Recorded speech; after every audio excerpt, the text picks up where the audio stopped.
All right, Kristin, so your home isn't selling. What are some of the main reasons that could be true? I mean, actually, Joe, I'm seeing a lot of homes on the market where it's almost like a tale of two markets, right? They either sell instantaneously or they sit and they start to languish and no buyers come. Yeah. So I think that when you are at the point when you're strategizing about how to list your house and how to choose the correct list price, you have to assess the major things, right? It's going to be price, condition, location, and the strategy and who you choose to market the property.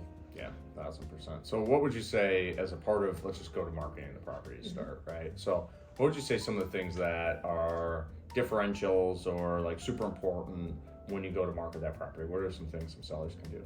I've got a great real life example. I showed a property last night in Northville.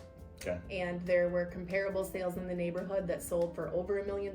In fact, the best comp listed at $999,000, which is another thing we can talk about. And it sold for $1,051,000. Okay. Right? Well, this new house enters the market. It's priced to $850,000. Okay. Right? And there are multiple offers on it. My client goes into the house knowing that there are multiple offers, but the condition is bad.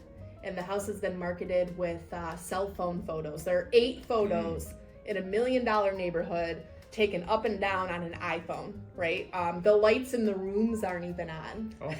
You can't see any details about the house. It's amazing that's still like a thing. I know. I know it's out there. It's wild. You're going to pay somebody a commission, make sure they're going to bring you a professional photographer to really showcase what you're selling, right? Wild. But we quickly realized why there were 8 photos. And it still doesn't mean that 8 photos on an iPhone is the best course for you, right? But this house was priced so that it would attract multiple offers, even though it wasn't at peak condition. Right. Right? So you would say pricing plays into it. Yeah. Right. The presentation, which is what you talked about with photos. So what are some things like, I know we have a whole checklist we give our sellers, but maybe we can touch on a few of them. And I'll go to my pet peeves first. Mine are like clear countertops. Yeah. Right. So clear countertops, that brings a nice presentation because now people see how big it is.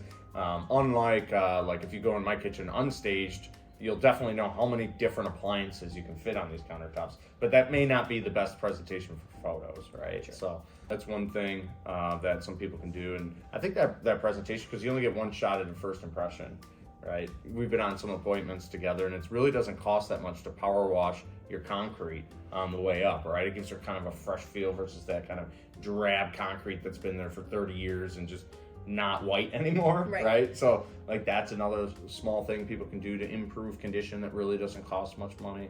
What other things would you say? Well, I mean, knowing that stats show that the average home buyer, when they're scrolling on the internet, will look at the first 6 photos.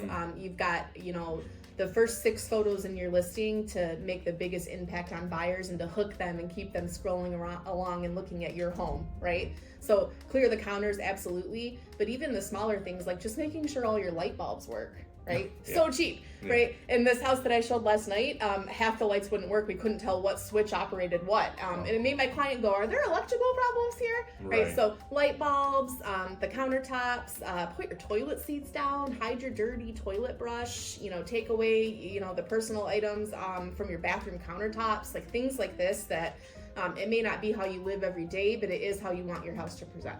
So what I heard from you is everything you said was like things that didn't cost a lot of money. Right? Yet make a big impact in terms of presentation, which then goes on the professional photos that we referenced earlier, which then syndicate out to all of the different websites. Is that fair? Yes. What can people do about location? I mean, you can't pick up the house and move it, right? But your price directly correlates to your location. If you're in an A+ school district, or you have a park across the street, or you can walk to the elementary school, you may be able to command a premium price. Just like if your house backs to a nature preserve, or you've got nature behind, things like this.